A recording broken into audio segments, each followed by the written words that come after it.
What is going on, everybody? Welcome to the Go Lead Everything podcast. Phil here, and I have a very special guest today. This guy's a great friend of mine. Actually got introduced to him through one of my wife's best friends. We've become golf buddies and done quite a bit of golfing together, and are way overdue for a round of golf, by the way. So we got Yes, we are. But talking with him the other day, realized the tremendous value he's got to share. He's got so much insight about being in business as an entrepreneur, being in business with your family. He owns multiple businesses, and, he's my good friend. And so want him to share with you today. Sergio Fernandez, what is up, man? Oh, just another day in paradise, Phil. Trying to get out there and get it. Living the dream, man. I know. Yes, So sir. starting out, let's introduce yourself and share a little bit about you and your entrepreneurial journey. Talk a little bit about going from U of H to being an entrepreneur and growing up. Did you have entrepreneurial tendencies looking back? Yeah, I think just growing up, today I kind of just sat down and looked and thought about, man, what have I done? How did I get here? Coming onto the podcast made me think of that. Don't really think about that until, you come on a podcast. But I think I've always had entrepreneurial like instincts and things. I just never knew that's what it was. Never thought I was an entrepreneur. I just thought, I was doing my best to get by. And then eventually you figure out, well, you're risking your money and you're starting things. So I guess you're an entrepreneur. So, yeah, I don't know. I don't think I ever realized like one day, hey, I'm an entrepreneur. It's how it ended up. And I don't even like to call myself an entrepreneur. I just feel like it's overused these days. Mm-hmm. I like the owner operator. I like that because I own the business, but I run it day to day. So that's all I like to go about. Yeah. So you went through high school, university. At some point, you dropped out of university, right? Yes. So I was talking about my wife about it the other day. I was trying to remember. But yes, I graduated high school in 2007. Went straight to U of H with my wife. We're high school sweethearts. We went to U of H together, had every single class together, which was a You had your priorities in order, man. It was a blessing and a curse because, college, you just kind of sit there and take tests. So, I had all the notes in the world that my wife took, but, I couldn't pass those tests. Yeah, school is one of those things. It wasn't very hard for me. But what'd you study? I was still in basics when I was there. You're just taking gen eds and stuff? Yeah, but it would have been, obviously, in the business school. I just never got there. Sure. But yeah, so, school, I didn't have too much interest. I had to pay for books and things like that. So I didn't really want debt. So I started just working, any job I could find, just working because I was still young. I wanted to go out, have fun, have money in my pocket. Would just work. While everyone went to school, I was working. And just somehow figured it out. Here I am. Yeah, it's cool. When you were leaving, the college path, obviously I went to university. Lots of people that's kind of been the stereotypical sort of thing for kids to do, some families, they got that first generation sort of like, hey, that's the first generation to graduate college. That's like a big achievement, right? I was supposed to be first generation. Oh, were you? Okay. Okay. Yeah, man. So like, you've got obviously business owners in the family. So I'm sure you learn a lot of your tendencies from that. But were you like nervous when you stepped back and said, you know what, I'm just going to go work and not do this traditional college thing anymore? Or like what was going on through your mind when you made that decision? I think it was just to my advantage. I was just young and dumb, just not really thinking of tomorrow. It's like, what's today hold? What am I going to do today? What about tomorrow? I didn't really think long term. But as we got later and, my wife became a senior and she graduated and I was supposed to graduate. And then she went, to get her master's, like I've told you. It was kind of weird, just working at a car wash. Because at that time I was working at a car wash. Of course, I always did side things, we were flipping homes and things like that. But, if someone asked me, like I told you, hey, what are you doing? It's like, I'm a manager of a car wash. These guys were graduating college, getting good jobs, starting their corporate life. And I was still there, physical labor out there working 60 hours a week. Mm-hmm. So yeah, I mean, those times were pretty tough, just insecurity wise. I don't think I was insecure, but it was definitely like, man, this is rough. Yeah. But thank goodness, somehow, some way, I just stuck through it. And I guess I had no point at that time, or no option once I got that far. Because I remember my dad asking me at one time, would you go back to school if, I just paid for it? And I was like, no, it's way too late for that. That shit, that's Yeah. gone. Like, Oh man. I was probably like 25, 26. I was like, no, there's no way. It's gone. So hard That to ship go has back, sailed. man. So Yeah. hard to go back. So that was that. I mean, yeah, just being young and not really knowing what I wanted to do. I mean, that was probably my biggest advantage. Yeah, that's awesome, man. I think kids may be a little too, and maybe they get this from their parents. I don't know, but maybe a little too. I'm an engineer, right? So we Yep. engineer out the risk in things we do, and I think I've tried to overcome a little bit some of my risk averse tendencies, but I think we're a product of our environment, and with what you're doing, you took a risk, I guess. Hmm. But in your mind, you're thinking, man, I'm avoiding all this big debt over here, which all these kids have. So, maybe from that perspective, it wasn't a risk, right? Yeah, definitely. And I think also, now that I think about it, I kind of didn't like, like having to be chosen. I guess when I say that, like I think of baseball where you relate, baseball sports. In high school, I thought I was great. I was all, like district. I led the city of Houston in steals. I was in the paper. I was like, man, I'm good, right? Yeah, right. But growing up, like you said, I played all sports: football, basketball, baseball. I was, in youth sports, I was always the MVP, always like, real good leader. But as you get into high school, you're like, all right, I can't play football anymore, really, because I'm not that big. Not gonna risk getting hurt. So I played basketball and baseball. But then, your junior, senior year, well, I was told, focus on one sport so you can be really good at that sport. Mm-hmm. Okay, so I played baseball, and I was good. And there were some scouts, but I just never got like a scholarship offer. So I was like, man, and I felt like I was really good. I was like, why? What is it like? Mm-hmm. And I just couldn't figure it out. And I just hated that. I felt like I did everything I could and it still wasn't good enough. Mm-hmm. And I think that, thinking back, that factors a lot into why I was like, all right, I'm going to do, make money for myself. However that is, like, corporate. It's again, essentially like a team. You Right. just got to work up that ladder and, you can do everything you possibly can in your mind. And you're the best at what you do, but it takes someone else to notice that and tell you, hey, you're awesome. You Right. deserve to be the president of this company. And like office politics you've got to play, things like that. So yeah, I mean, I think that helped for sure. Yeah, I think that mentality, that's like the definition in my mind of the entrepreneurial mentality. I got a buddy, Tony Watley. He founded this, he's founder of 365 Driven. He has this shirt that says unhireable, and he worked for corporate for a lot of years, but it's that same sort of mentality. Like, I'm tired of like being one decision by one person away from like losing my income stream. And, Yes. how can we find other sources of income? And you mentioned earlier some of those insecurities, saying like, hey, I'm a car wash owner, or I work Hmm. at a car wash or whatever. Talk a little bit about your self-confidence, your approach to self-confidence, and how you battled through some of those moments in your life where maybe you felt insecure looking at your past, which I'm sure you don't feel that way now. Man, I think insecurity is one of those things that's always with you. It's like you never really completely shake it off. I think it's always there.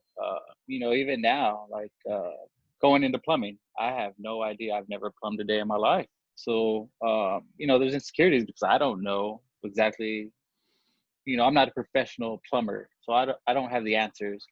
And I think my style is to lead by example. So that makes it even harder in plumbing when it's like, all right, guys, you have to show me how to plumb. Mm-hmm.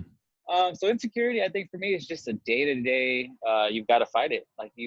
It's always going to be there. You just have to overcome it some way, somehow. I think for me, I'm in my head a lot.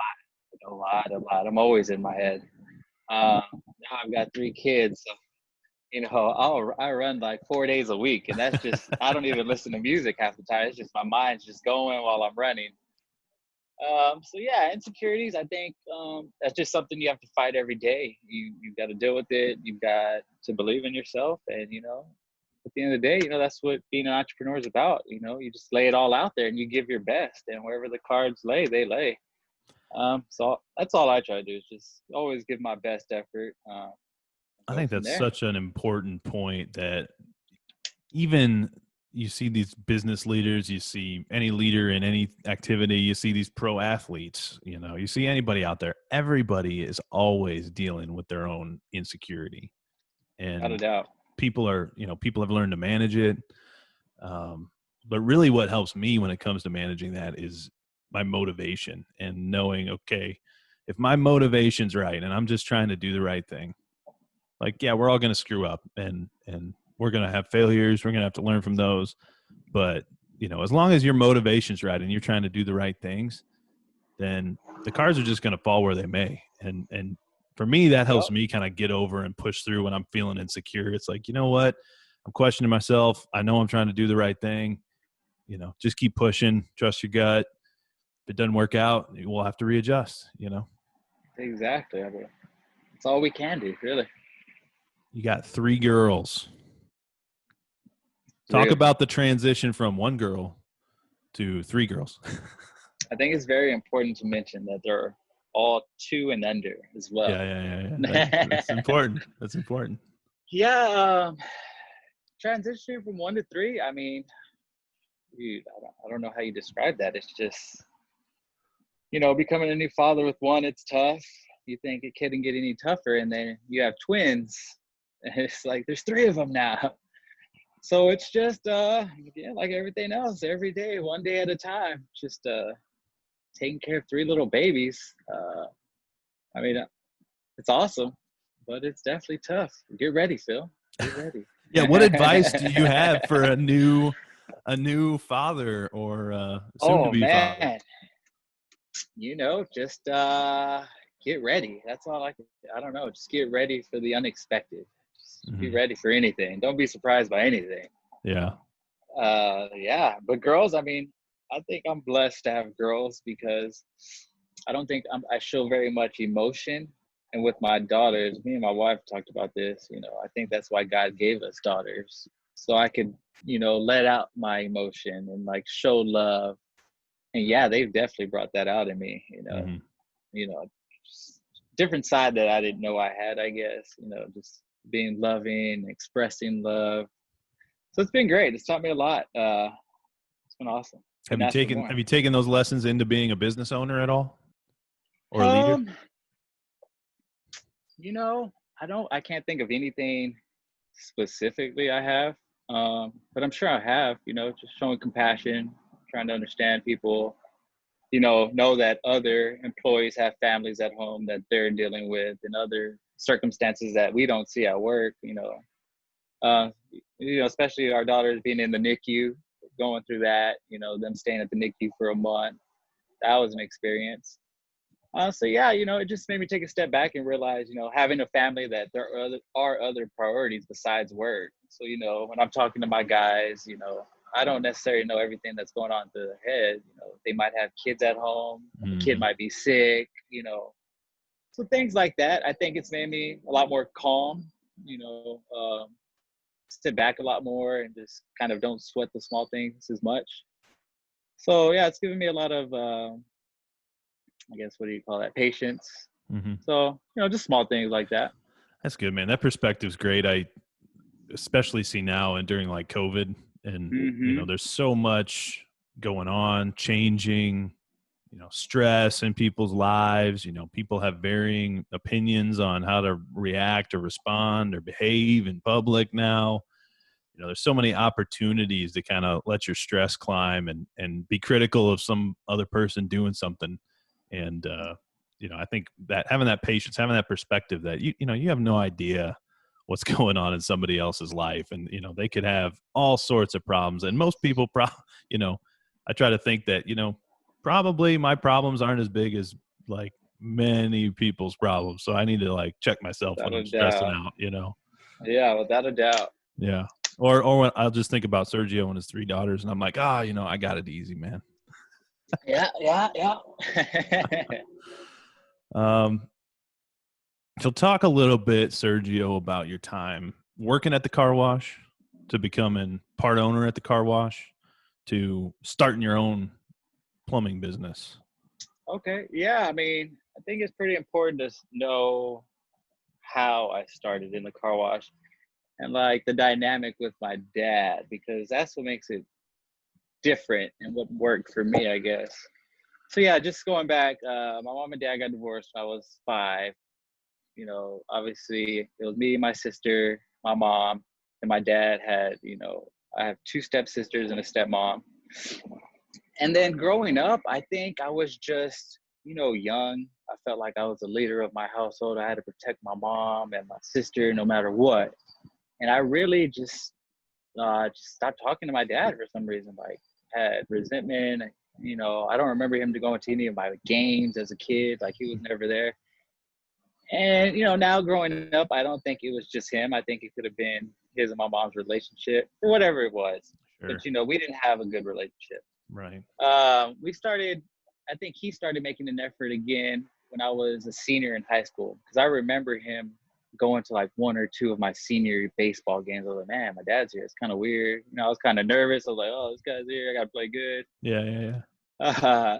So yeah, he came, around that time, and they had me when they were 18. So he was growing up. My mom was growing up. They were kids. They didn't know what they were doing. Same thing with him. My dad was an airplane mechanic, just working a regular job. And I've asked him the story. I said, so how'd you get into car wash? He said, well, one day I got hurt at work. I hurt my back. I couldn't work. I was going to get an oil change and there was nowhere around us. So I started looking. And in those days, it was a paper. It was like, he's not old. He's only like 50. He turned 50 like 2 weeks ago. So, this had to have been in I believe he opened in 2001. So this was like 2001. But yeah, he said he looked in the paper and found, if you're in the Houston area, Quick Car Lubes. Mm-hmm. So basically he bought one of those with the car wash and he started that, which, not to get into that, but that's how he got in the business. And I was just, trying to relay that message that he was young, building a life for himself. So, it's kind of hard to try to make a relationship with me when he was trying to, build a life for himself. So that was that. But, I graduated high school. I went to college, dropped out after a year. After that, I worked a bunch of jobs. I did a bunch of things. Anything I could do, I tried. Because I don't know. I need to make money. Any physical labor job that paid the most, I was going to do it. And that's what I did. There you go. And then, I got into some trouble when I want to say like 23. And, so I really had to sit down with my dad. He had established, his business. His business had been open for like 10 years now at this point. He was pretty, established. He had 2 locations at this point. He was like, I think you should really come work for me. You'll have structure, I'll teach you some things. And yeah, and me having that resentment and stuff, I really didn't want to do it. I was like, I don't want your help now. Like, all right, like I got where I'm at in my life by myself, but I was like, where have I got? I haven't done anything, right? I just have a strong work ethic. That's it. So that was that. And I said, all right, I just bit the bullet. I said, yeah, you're right. I need to make a change. So I went and worked for him. And at this point, my dad wasn't the guy running the store anymore. He's 10 years in. He had guys, running the stores day to day. I reported to them. So I didn't really learn anything leadership wise and day to day from him. It was from the guys we had at the car wash. But yeah, so I joined at about 23. I started just right away not running. I was the assistant manager at the car wash, working with another manager, and we just went. And yeah, that's how I got in the car wash business. That's crazy, man. Yeah. So it's weird how I got there, but that's where I ended up. And so I think things just happen the way they're supposed to, and you don't know why or how. But I never thought I'd be 23 starting working at a car wash when most people are graduating college. Like I just started at a Right. car wash, right? So they would say, "Oh, it's my dad's car wash." It's like it's even worse, right? You're working No, for it's your cool, right? dad at a Yeah, car I know, wash. right? You're like daddy's boy, and that was always the Exactly. worst back in sports days when your coach, like, I don't know if your dad ever coached you, but No, you'd have those players whose dad was the coach. I don't know if you ran into that, but exactly. yeah, that would always be the worst because they're like harder on you, Exactly. And that's one of those things that, again, about the insecurity, like that was in the back of my mind. Hmm. People were graduating, becoming engineers, starting good jobs. And I was working for my dad at a car wash, Yeah. working 60 hours a week, not making much. And it was like, that's what I do. And my wife was off getting her master's degree. Right.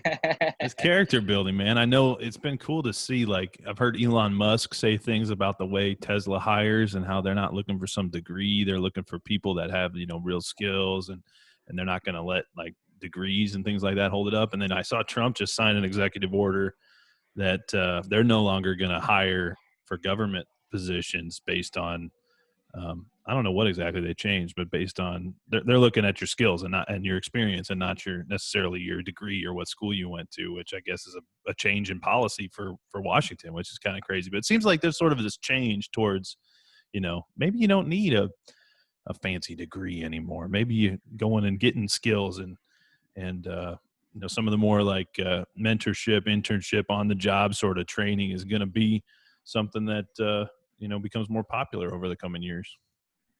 Without a doubt. Yeah, things are definitely changing. You know, yeah, I mean, college is definitely changing. It's definitely not a requirement as much so as it was in the past. Sure. Who are some of your biggest business mentors? Do you have people you follow? I mean, obviously your dad probably is one. Yeah, so I don't have many. I think when I graduated high school, my dad gave me the book Rich Dad Poor Dad. A lot of people have read that. Robert Kiyosaki, or however you say his name. Yeah. So Kiyosaki? he's one. Kiyosaki, he's one. Gary V, we talk about Gary V a lot.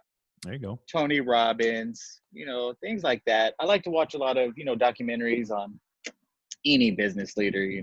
So Sure. I think I learned a lot from anything I can. I don't have any specific, like, oh yeah, they're my mentor.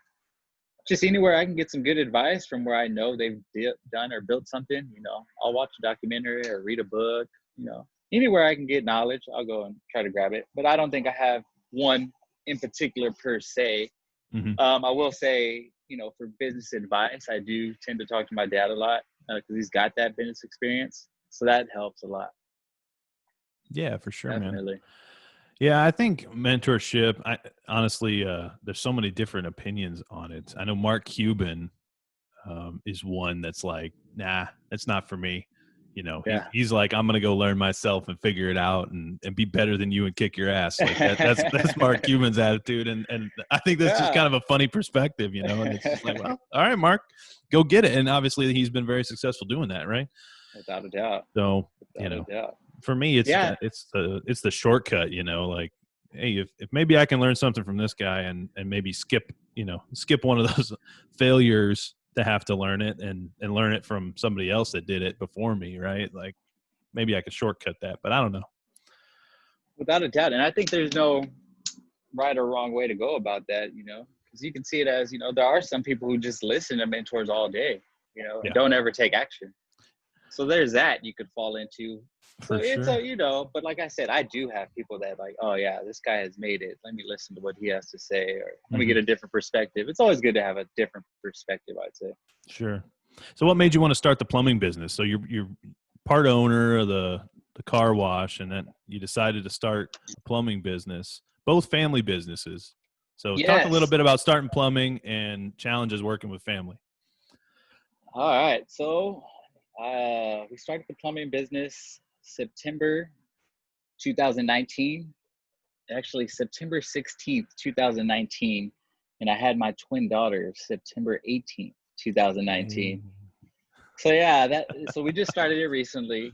But I had just, we had built the car wash. This year on April made 4 years we've been open. So we had been open about 3 years. I had my daughter.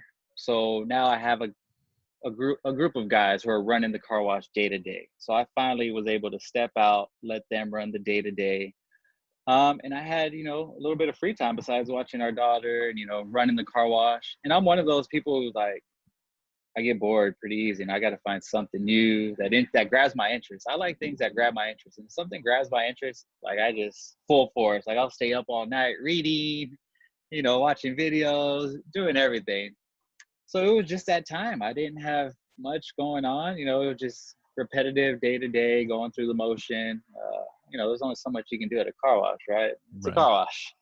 Um, and my buddy had been asking me, hey man, let's start a plumbing company.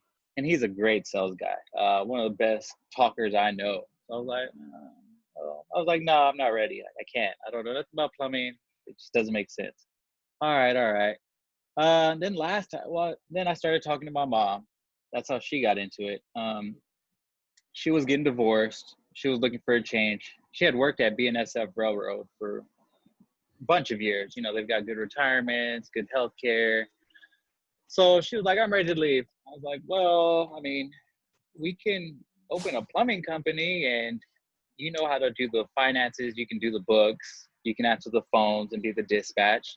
I'll, watch all the plumbers, put procedures in place, really watch over the guy we have running. His name's Lorenzo.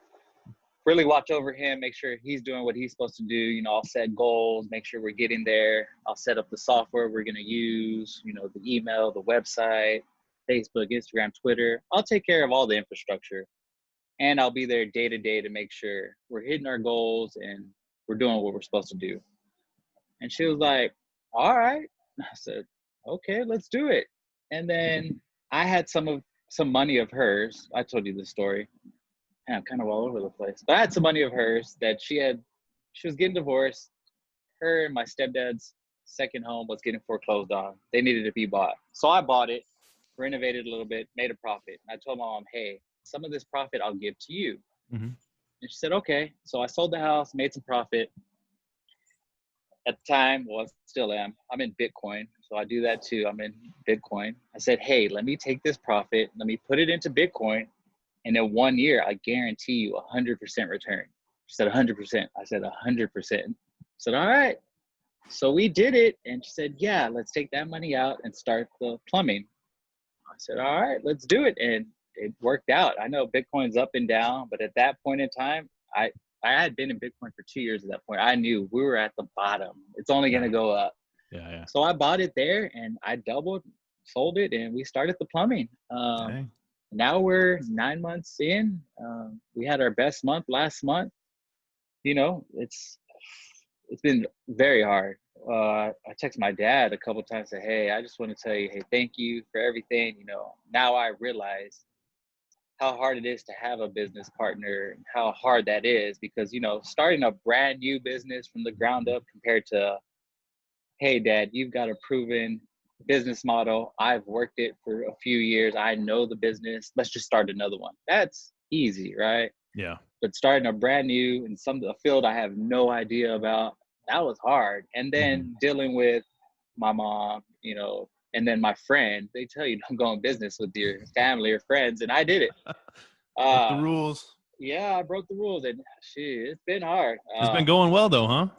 I mean, it's the thing. It's like on the outside, yeah, overall it's gone well, but day to day, it's like constant friction. I'm having to talk to my mom the way you don't want to talk to your mom as a son.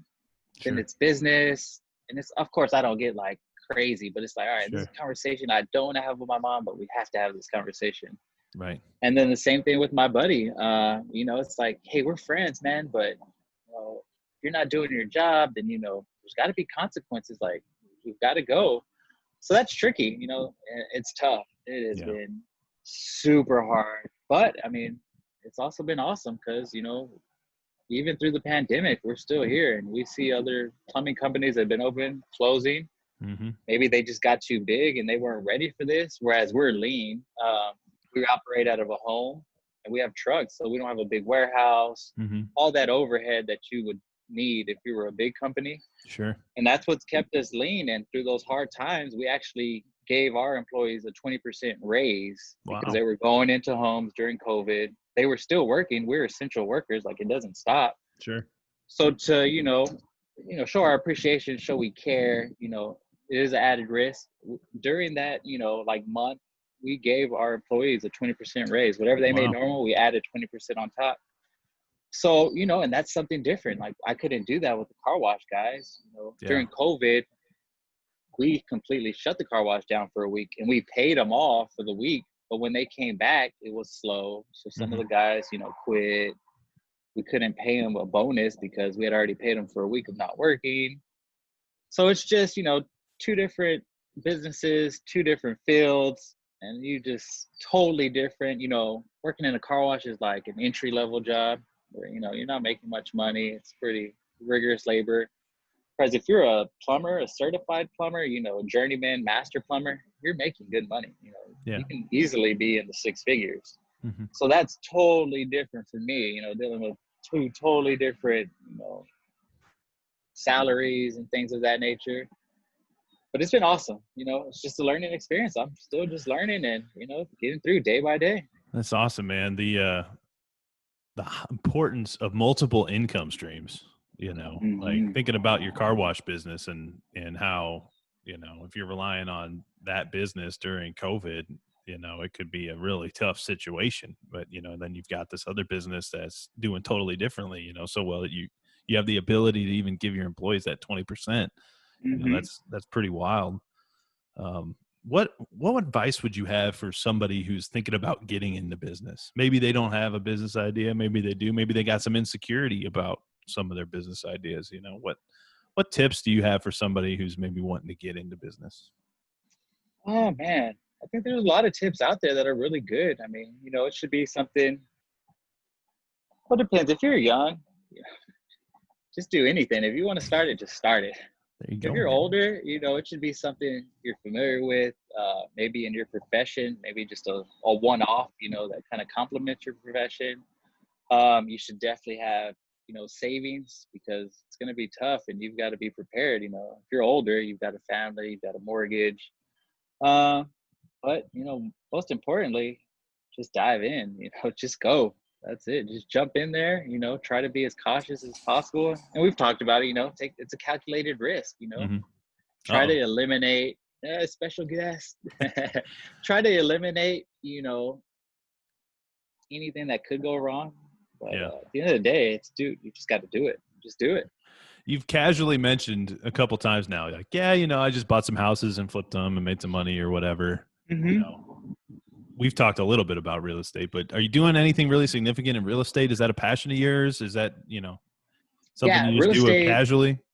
real estate is definitely a passion. I wanted to be a real estate broker for the longest. It just never, you know, worked out for me. But yeah, I love looking at homes. I love looking at values of homes and like knowing, hey, there's a profit to be made there.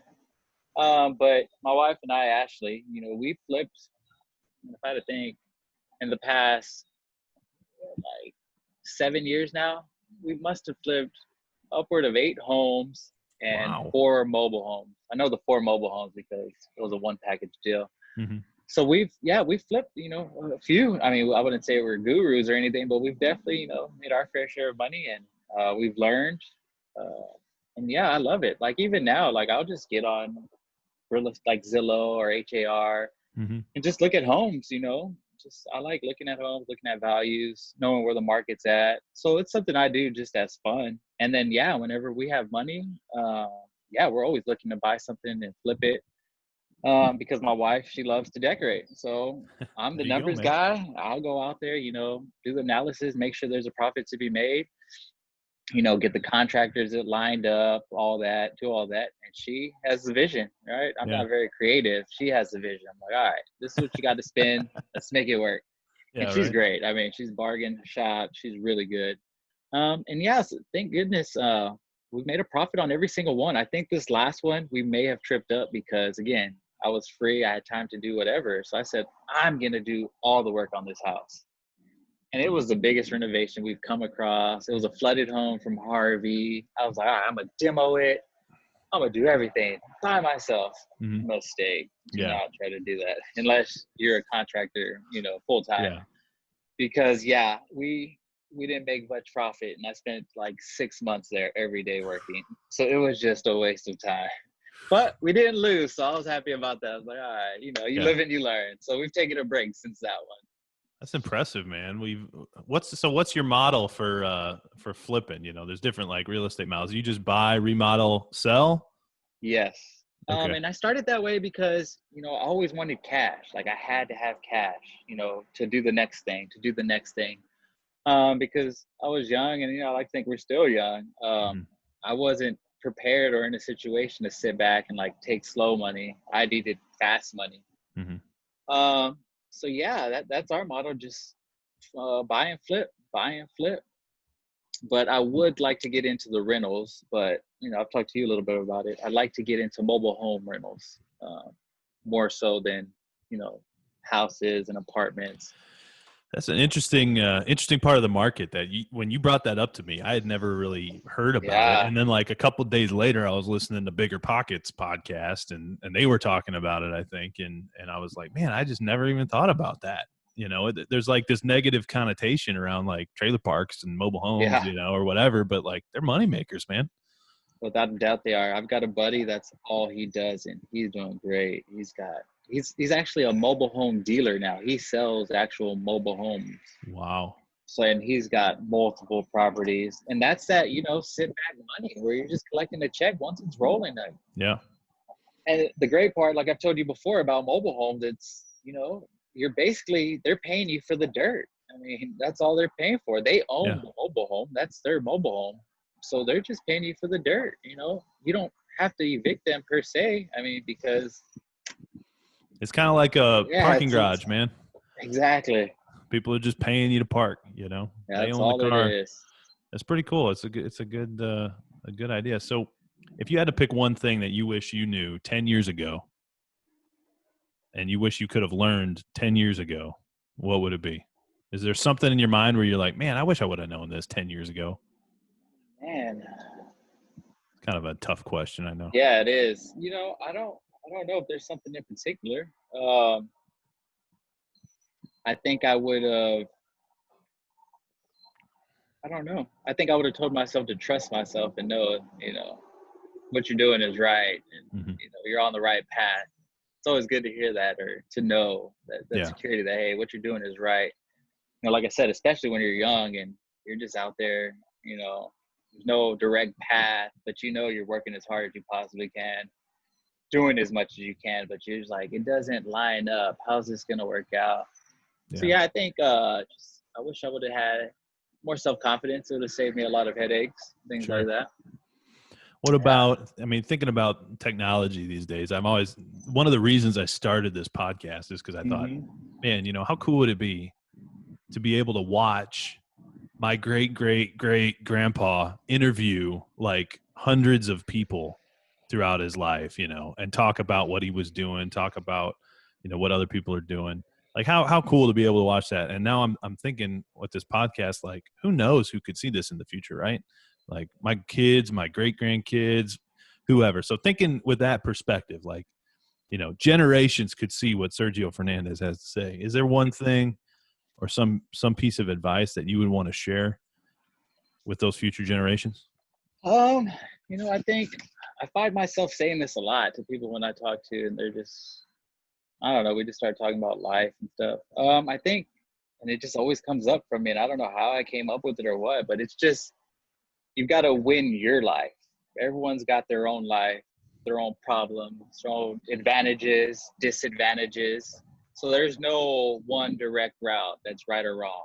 You have got to use what you've been given, what God gave you. Even if it's bad circumstances, you've heard Gary Vee, you've got to use that as an advantage. You know what it is to live a hard life. You know what it's like to have no money. So, and then again, we don't know. We've had this conversation, just perspectives and things. So it's just, just just win your life. If I had to tell my grandkids, no matter how your life is or what's going on, just win your life. You have your own life that you've got to figure out for yourself, and you've got to make the best of it. No one has the same route as you. That's absolutely fantastic advice. I think we're way too many times stuck in, what other people are doing, and look over there at so and so, and especially with social media, you got all these people like flexing online and stuff, showing off their stuff, and I just think you can get caught up in that so easily, and just doing what's right for you. And with all this talk about like privilege and stuff like that going on, everybody's got their own privilege, right? Yeah. I feel very Without a privileged doubt. to grow up with the parents I had, in the communities I did, in the church that I did. Mm-hmm. I feel super privileged to work for the company I work for, have the friends I have, and everybody's got their privileges, right? And Without a doubt. man, that's great. That's great advice. I'm taking that out. Win your life. That's You've awesome. got to win your life. Yeah, and I don't know how I came up with that. It's just, I don't know. For some reason, I just noticed. I kept saying that. I was like, it makes a lot of sense. You should start the Win Your Life podcast. There you go, man. Well, so Sergio, tell everybody where they can find you, what you're doing these days. What would you leave people with? I'm not big on social media, so I don't put out much, but you can find us, plumbing needs, AccuratePlumbingTX.com. Social media, Facebook, Instagram, Twitter would be AccuratePlumbingTX.com. And then same thing for the car wash website, Ocean Car Wash TX, Instagram, Facebook, Twitter, Ocean Car Wash TX. Find us there. I think I share my most thoughts. I guess I just retweet a lot. Would be Twitter. Oh man, now that I say that, I don't even know my name. Actually, this is kind of embarrassing. I think it's BizWiz. That's good. I made it like a long time ago. And for some reason, here like in the last year and a half, I was like, man, I want to get back on Twitter. And I absolutely love Twitter. It's like, you can follow all the events you want to follow. You get good advice. You follow mentors. Mm-hmm. So I absolutely love Twitter. I don't post a lot. I retweet a lot. So, anything I read, I think it's good. I'll retweet it. But yeah, I think my username is BizWiz. That's awesome, man. So everybody go follow Sergio. Sergio, man, it's been a pleasure having you on the show. I'm looking forward to golfing again and hitting the links again soon. Yes, sir, Phil. I appreciate it, man. Thanks for having me on. I've listened to all your podcasts so far, and it's awesome. I like it. I like what you're doing, making it happen. Appreciate it, brother. It's an honor. We'll talk to you soon. All right, Phil. Thank you. Take care. Bye-bye.